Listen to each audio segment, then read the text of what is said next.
বিধানসভা নির্বাচনের আগে উত্তরবঙ্গের রাজনৈতিক উত্তাপ বাড়িয়ে দিলেন ত্রিপুরার প্রাক্তন মুখ্যমন্ত্রী তথা বিজেপি নেতা বিপ্লব দেব। সোনাক্ষী, মশলা কোথায়?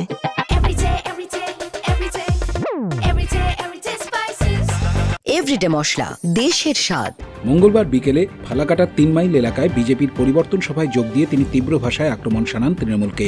বিপ্লব দেব কটাক্ষ করেন, আমিও ত্রিপুরার মুখ্যমন্ত্রী ছিলাম, কিন্তু আমার ভাইপোর নাম কেউ জানে না, অথচ এখানকার ভাইপো এত বড় নেতা যে রাস্তা দিয়ে গেলে পাখিও ওড়ে না। তার বিস্ফোরক অভিযোগ, এই ভাইপো কয়লা, বালি, পাথর খায় এবং কাটমানি নেয়।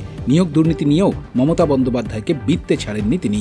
বিপ্লবের কথায় 2011 সালের আগে মমতা মাটির দিকে তাকালেও এখন তিনি জনবিচ্ছিন্ন হয়ে কেবল ওপরের দিকে তাকান। মুখ্যমন্ত্রীর অজান্তে এত বড় দুর্নীতি অসম্ভব বলেও দাবি করেন তিনি। ফালাকাটা থেকে সুভাষ বর্মনের রিপোর্ট, উত্তরবঙ্গ সংবাদ।